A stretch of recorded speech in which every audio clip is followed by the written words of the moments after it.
Italy has approved plans to build the world's longest suspension bridge.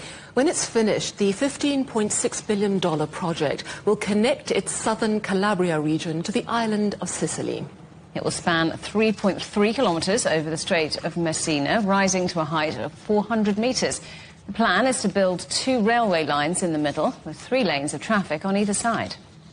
Now, Rome is hoping to classify the bridge as a military expenditure that will fall under its NATO spending target of 5% of GDP. The goal is to complete the bridge between 2032 and 2033. The Italian government says the project will create 120,000 jobs a year in one of the poorest areas of Europe. Joining me now is Angelica Donati, President of Italy's National Association of Building Contractors. Angelica, thanks so much for joining us.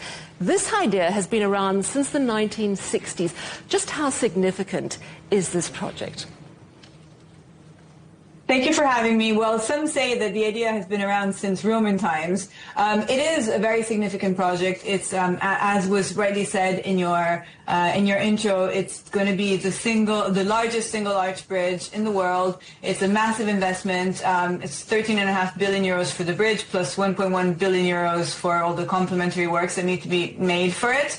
Massive investment in a region that struggles with very poor connectivity.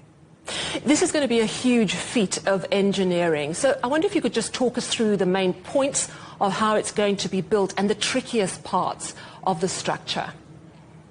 Well, the trickiest part is the bridge itself, obviously, is the fact that, it's a 3.6 kilometer long bridge with a single arch of 3.3 kilometers, which is the longest suspension bridge in the world.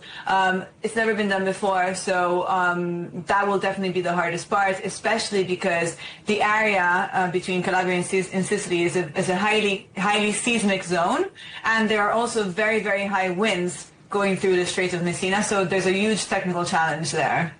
Yeah, I'm glad you mentioned the fact that there's so much seismic activity, because of 1908 there was a massive earthquake that practically destroyed Messina and other areas.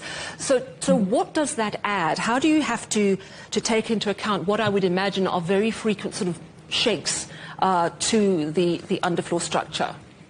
Well, I'm obviously not involved in this project, so I can just tell you what I've read and heard about it. But suspension bridges are technically the best structural solutions for bridges in seismic zones, and the designers who worked on the definitive design, which was approved today, because we still don't have final design, that will start next, but they say that they've very much accounted for the seismic risk and have chosen this structure because it is the most, let's say, the safest in these circumstances. Talk me through the economic benefits of this bridge. How is it going to change life in Sicily and in the southern parts of Italy? Well, as you rightly said, the government in Italy says it's going to create 120,000 jobs, and they estimate that for an expenditure of just over 14.5 billion euros, they expect a positive windfall for Italian GDP to be 23 billion euros, so almost a 2x multiplier.